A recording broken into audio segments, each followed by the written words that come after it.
कहा महाराज एक वरदान और दे दो। ब्रह्मा बाबा ने कहा भैया बस भी करो, बहुत सारे लोग तपस्या किए लेकिन इस तरह वरदान मांगने वाला तो कोई पहली बार मिला है। कहा महाराज एक वरदान और दे दो बस। कहा क्या?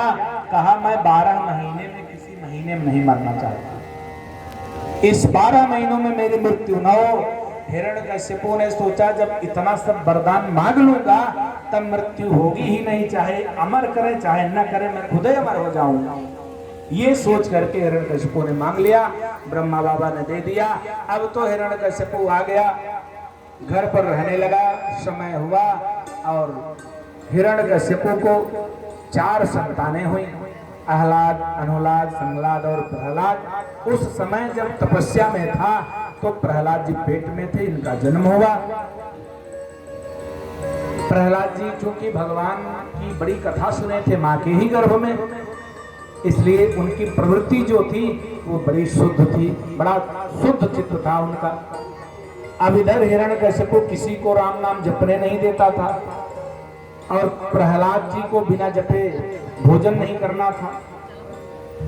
एक दिन की बात, हिरण्यकश्यपु ने सोचा जितने भी दानव हैं उनके बच्चों को धूर्त विद्या की शिक्षा देने के लिए मैं व्यवस्था कर दूं तो सबको जो चाहूं वो पढ़ाया जाए। उसने तुरंत ही शुक्राचार्य के पुत्र संडामर्क जी को बुलाया और एक विश्वविद्यालय खोलने की व्यवस्था बता दी उनको।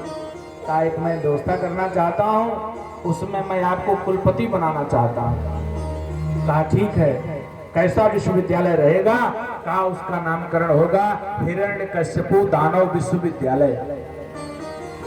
अब व्यवस्था कर दी गई, संडामर्क जी प्रोफेसर बन गए और शिक्षा दीक्षा जो राक्षसों की थी वो दे जाने लगी। वहां प्रहलाद जी का भी नामकरण करा दिया गया, नामांकन हो गया और प्रहलाद जी भी वहां पढ़ाए जाने लगे। और जितने दानव के बच्चे थे उनको जो पढ़ाया जाता था, प्रहलाद जी को जो पढ़ाया जाता था वही नहीं पढ़ते थे, बाकी सब आता था। एक दिन की बात, हिरण्यकश्यपु ने सोचा कि मैं अपने बच्चों को बुलाऊं, उससे मिलूं और पूछूं कि गुरुजी क्या पढ़ा रहे हैं, कैसी शिक्षा दीक्षा चल रही है।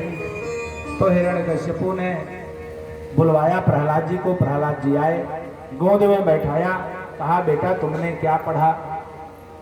तो प्रहलाद जी ने बताया कि पिताजी इस चराचर जगत का मात्र एक नियंता है जिसे हम सब विष्णु कहते हैं, उसी के चलाए पूरी सृष्टि चल रही है, उसी के एक इशारे पर सब नाच रहे हैं। ज्यों ही विष्णु का नाम सुना तुरंत हिरण्यकश्यपु ने प्रहलाद जी को धरती पर पटक दिया। बुलाया संडामर्क जी को, कहा ये बताओ यही शिक्षा देने के लिए मैं तुम्हें वहां का प्रोफेसर बनाया हूं, यही पढ़ाते हो? कहा महाराज मैंने तो नहीं पढ़ाया है, और बच्चों को बुला करके आप पूछ लीजिए। कहा तब ये कैसे जान गया? कहा महाराज मुझे लगता है पढ़ा पढ़ाया ही पैदा ही हुआ। कहा अच्छा ठीक है, लेकिन अब की बार ले जाओ इसको बढ़िया से मार के पढ़ाना। कहा ठीक है। ले करके आए दूसरी बार, संडामर्क जी लाए तो विशेष ध्यान देने लगे। अब की बार जो व्यवस्था बनाई वो बहुत कड़ी व्यवस्था थी, उसमें पढ़ाने लगे। कुछ दिन बीता, फिर प्रहलाद को बुलाया हिरण्यकश्यपु ने, फिर पूछा तुमने क्या पढ़ा?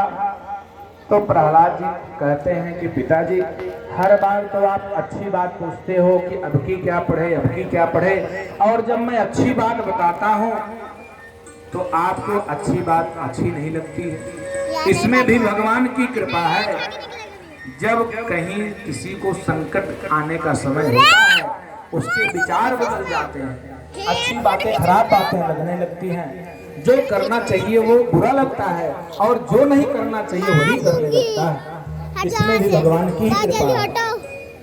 तो कहा नहीं तुम बताओ कि बार क्या तुम पढ़े थे?